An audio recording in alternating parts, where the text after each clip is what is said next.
اعوذ باللہ من الشیطان الرجیم بسم اللہ الرحمن الرحیم۔ الادعیۃ المتفرقہ یعنی مختلف دعائیں۔ سجدہ تلاوت کی دعا کیا ہے؟ احمد، مسلم، ابن ماجہ کی روایت میں آتا ہے کہ جب انسان قرآن پڑھتے ہوئے سجدے کے مقام پر پہنچتا ہے اور سجدہ کرتا ہے تو اس سے شیطان روتا ہوا الگ ہو جاتا ہے اور کہتا ہے، ہائے تباہی، اس سے سجدے کا حکم ملا اور اس نے سجدہ کیا تو اس کے لیے جنت ہے، اور مجھے سجدے کا حکم ملا اور میں نے نہیں کیا تو میرے لیے آگ ہے۔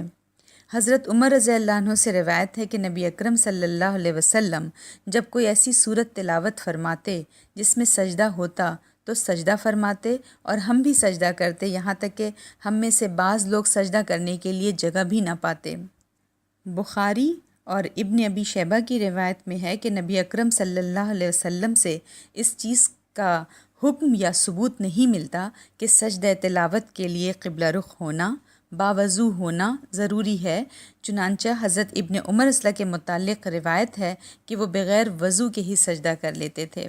اسی طرح ابن ابی شیبہ کی ایک روایت ہے کہ حضرت ابو عبد الرحمن سلمہ رضی اللہ کے متعلق کہ جب وہ تلاوت کرتے ہوئے سجدہ کے مقام پر پہنچتے تو قبلہ رخ ہوئے بغیر بلا وضو سجدہ کر لیتے تھے اور چلتے چلتے اشارے سے سجدہ کر لیتے تھے۔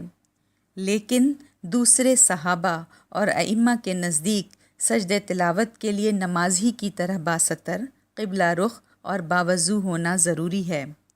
سجدہ تلاوت نفل نماز کی طرح ہے۔ سجدہ تلاوت فرض نہیں ہے۔ اگر کوئی نہ کر سکے تو اس پر گناہ نہیں، اور اگر تلاوت کے وقت نہ ہو سکے تو بعد میں اس کی قضا بھی ضروری نہیں۔ سجدہ کرتے وقت اور سجدے سے اٹھتے وقت اللہ اکبر کہنا سنت ہے۔ جمہور ائمہ کے نزدیک انسان جب تنہا نماز پڑھ رہا ہو یا جب وہ جماعت کی امامت کر رہا ہو تو اس کے لیے نماز میں خواہ وہ جہری نماز ہو یا سری نماز ہو، فرض ہو یا نفل، سجدہ تلاوت کرنا مستحب ہے۔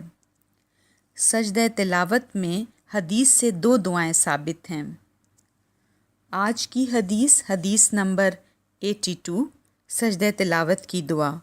عن عائشہ رضی اللہ عنہا قالت کان النبی صلی اللہ علیہ وسلم یقول فی سجود القرآن باللیل۔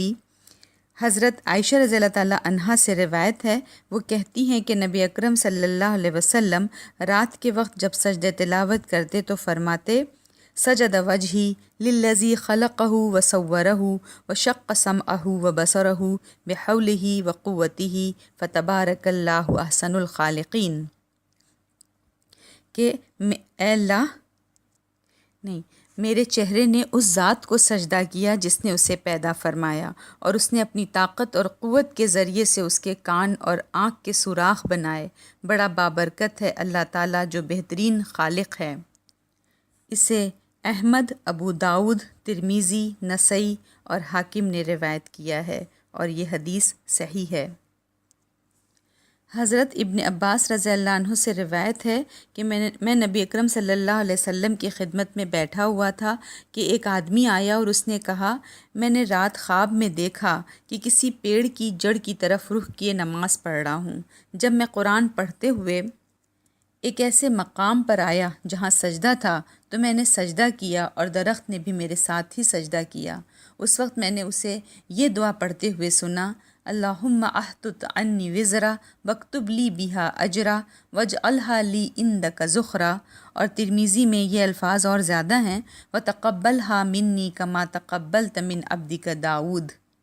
اے اللہ، اس سجدے کے ذریعے میرا ایک بوجھ یعنی گناہ میرے اوپر سے ہٹا دے، اور ایک اجر میرے لیے لکھ دے، اور اسے اپنے ہاں میرے لیے بطور توشہ جمع رکھ، اور اسے مجھ سے اس طرح قبول فرما جس طرح تو نے اپنے بندے داؤد علیہ السلام کا سجدہ قبول فرمایا تھا۔ حضرت ابن عباس رضی اللہ عنہ فرماتے ہیں، اس کے بعد میں نے نبی اکرم صلی اللہ علیہ وسلم کو دیکھا کہ آپ صلی اللہ علیہ وسلم نے تلاوت کے وقت جب سجدہ فرمایا تو اسی طرح کی دعا پڑھی۔ اسے ترمذی اور ابن ماجہ نے روایت کیا ہے۔ سجدہ تلاوت میں سبحان ربی الاعلیٰ کا پڑھنا بہرحال صحیح ہے۔